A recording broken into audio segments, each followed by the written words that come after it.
Туркияда сойкулук кылган кыргыз жарандары кармалды, арасында эркектер да бар. Туркиянын Яллава шаарында сойкулукка бөгөт коюу боюнча масштабтуу операция өткөрүлдү. Жергиликтүү басылмалардын маалыматына караганда, операция учурунда Кыргызстандан жана Өзбекстандан барган 10 аял жана 14 эркек кармалган. Күч кызматкерлеринин айтымында алардын 4-өө мамлекеттик кызматкерлер. Полиция сойкулкананы 2 ай бою көзөмөлдөгөн. Сойкулар чакырылган даректерге барып эле эмес, мектеп автобустарында да кызмат көрсөткөнү белгилүү болду. Мындан тышкары 19 жаштагы кыргызстандык кыз боюнан алдырганы, бирок кайра эле сойкулук менен алектенип жүргөнү аныкталган. Шектүүлөрдүн үйлөрүн тинтүү учурунда тапанча, 6 ок, жарым автоматтык мылтык, 12 калибрдеги 7 ок, документтер жана башка кылмыштуу жол менен алынган буюмдар табылган. Эгерде чачыңыз төгүлүп же сакалыңыз чыкпай жаткан болсо, ички органдарда оорулар болсо, жүзүңүздө угрилер же денеде ак дактар, псориаз жаралар болсо, бир айда 7-10 кг семирүүнү кааласаңыз же 7-10 кг арыктоону кааласаңыз, Америкадан келтирилген протеин же гейнерлер менен машыгып булчуңдарды чыгарууну жана семирүүнү кааласаңыз, аялдар жана эркектерде кездешкен жыныстык ооруларга дары издеп жүргөн болсоңуз, биз менен экрандагы номер аркылуу байланышыңыз. Москва, Питер жана Ош шаарларына 2 саат ичинде акысыз жеткиребиз. Жана башка шаарларга 1 же 2 күн ичинде жеткирип беребиз. Кумтөр иши боюнча кармалган мурдагы биринчи вице-премьер-министр Тайырбек Сарпашев жашаган жеринен кетпөө тил каты менен кое берилди. Анын бөгөт чарасы 10 январда каралганын 1-май райондук сотунан билдирди. 19 январда Сарпашевдин соту белгиленди. 2021-жылдын октябрь айында мурдагы чиновник үй камагынын талаптарын бузуп, кызматташуу боюнча өзүнө жүктөлгөн милдеттемелерди аткарган эмес деген жүйө менен атайын кызматтын тергөө абагына кайра камалган. Улуттук коопсуздук боюнча мамлекеттик комитет Кумтөр алтын иштетүүдөгү коррупцияга шек саналып жаткан мурдагы биринчи вице-премьер-министр Тайырбек Сарпашевди былтыр 17 июнда кармаган. 29 июнда 1-май райондук соту аны үй камагына чыгарган. Кыргызстан Кумтөр алтын кенин өзүнө алгандан кийин ага байланыштуу иликтөө башталган.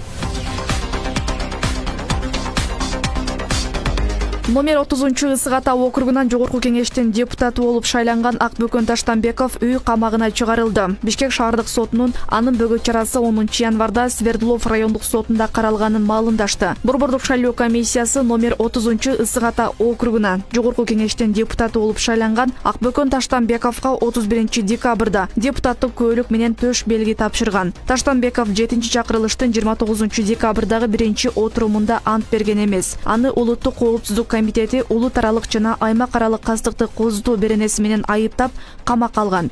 БШК сот чечими жоктугуна байланыштуу Таштанбековду депутат кылып каттаган. Бишкектеги 1-май райондук сотунда 11 январда камактагы саясатчы Бактыбек Калмаматовдун кармалышынын мыйзамдуулугу боюнча жактоочулардын арызы каралып, аны бошотуу өтүнүчү канааттандырылган жок. Саясатчынын жактоочулары Калмаматов кармалган учурда талапкер болгонун жүйө кылып, анын камалышын мыйзамсыз деп сотко арызданышкан. Сотко Бактыбек Калмаматов алып келинген жок. Анын бөгөт чарасын кароо 12 январда Бишкек шаардык сотунда каралат. Парламенттен мурдагы депутаты Бактыбек Калмаматовду улуттук коопсуздук комитети рассалык, этностук, улуттук, диний же региондор ортосунда кастыкты козутуу беренеси менен айыптап 22 декабрда камакка алган. Ал эми 1-май райондук соту аны 9 февралга чейин абакта калтырган. Калмаматов өзү айыптарды четке кагып, саясий куугунтук экенин айтып келет. Калмаматов былтыр 22 декабрга караган түнү Сауд Арабиясына 2 жумалык умра зыяратына баратканда Манас эл аралык аэропортунан кармалган.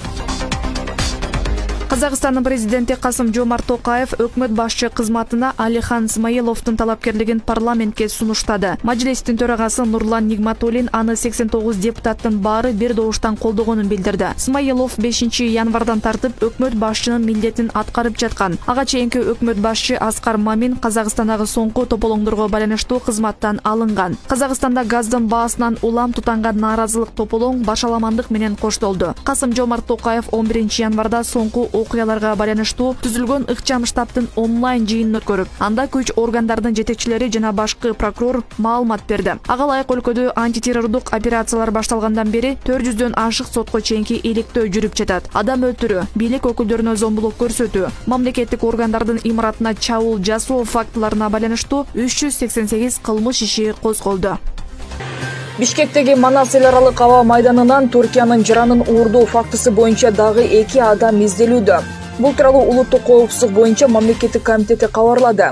Жүргүзүлгөн иликтөө иш-чараларынын жүрүшүндө 1998 жылдын 8 апрелинде туулган Махамат Карим уулу Ниязалы жана 1971 жылдын 26 августунда туулган Матраимов Болот аттуу жарандардын адам уурдоого тиешеси бар экендиги такталды деп билдиришти УКМКдан. Азыркы учурда Махат Карим уулу Ниязалы менен Матраимов Болот изделүүдө. УКМК төмөндөгү издөөдө жүргөн адамдар тууралуу кандайдыр бир маалыматтар болсо 0312 620 585 0312 660 475 0312 626 504 жана 102 телефондоруна кайрылууну өтүнөт. Бул адамдар ижарага алынган батирлерде жана мейманканаларда жашырынып жанында ок атуучу курал алып жүрүшү мүмкүн. 2021 жылдын декабрь айында Манас аэропортунан Түркиянын жаранын уурдап 3 миллион АКШ доллар акча каражатын талап кылган кылмыштуу топтун мүчөлөрү кармалган. Бүгүн 11 январда Казакстан президенти Касым-Жомарт Токаев парламенттин жыйынына онлайн катышат. Бул тууралуу кабар 24 телеканалы маалымдады. Жыйында ал Казакстандын өкмөт башчысын, өкмөттүн жаңы курамын сунуштайт. Аны менен бирге өкмөткө бир катар тапшырмаларды берип, милдеттери жүктөөрүн айтат телеканал. Эске сала кетсек, 2 январда Казакстандын Алматы, Актау, Жаңы Өзен шаарларынын тургундары суюлтулган газдын баасын арзандатуу талабы менен нааразычылык акциясына чыгышкан. Бул тынчтык митинг Казакстандын түштүк аймактарынын баарына жайылып, акыры башаламандыкка, тополоңго айланып кеткен. Кырдаалдан улам Касым-Жомарт Токаев Казакстан Коопсуздук кеңешинин төрагасы Нурсултан Назарбаевди премьер-министр Аскар Мамин баштаган Казакстандын өкмөтүн отставкага кетирген. Президенттин администрациясы менен мамлекет башчынын иш башкармалыгынын кызматкерлеринин коронавирус аныкталганын өлкө жетекчисинин администрациясы тастыктады. Буга чейин ЖМКлар администрацияда коронавирус менен ооругандар көп болгондуктан 10 январдан баштап мамлекеттик органдардын борбордук аппаратындагы кызматкерлерден экспресс-тест алына баштаганын жазган. Маалым болгондой, текшерүүнүн жыйынтыгында администрация менен президенттин иш башкармалыгынын 9 кызматкерден коронавирус табылды. ЖМКлар алар оочулоонууга кеткенин билдирген. Бүгүн президенттин маалымат кызматы өлкө башчысы Садыр Жапаров кыска мөөнөттүү эмгек өргүүгө чыкканын кабарлаган. Белгилей кетсек, жыл жаңырары менен өлкөдө бир суткада 200дөн ашык адамдан коронавирус каттала баштаган. Ага чейин бул сан 50-60тын гана тегерегинде болчу. Саламаттыкты сактоо министрлиги муну жеке менчик лабораториялардын майрамга карата иштебегендиги менен байланыштырган. Министрлик өлкөдө омикрон штаммы каттала электигин айтып, бирок оорунун күчөп кетишине каршы чаралар көрүлө баштаганын билдирген. Бабур атындагы Ош мамлекеттик академиялык өзбек музыкалык драма театрын оңдоп түзөө иштери уланууда. Бул тууралуу Ош шаардык мэриянын маалымат кызматы кабарлады. Билдирмеге караганда, театрдагы курулуш иштери менен вице-мэр Жасур Азимов таанышып, анда мекеменин электр жана жылуулук менен камсыздоо кубаттуулугун жогорулатуу, инженердик коммуникацияларды реконструкциялоо маселелери каралган.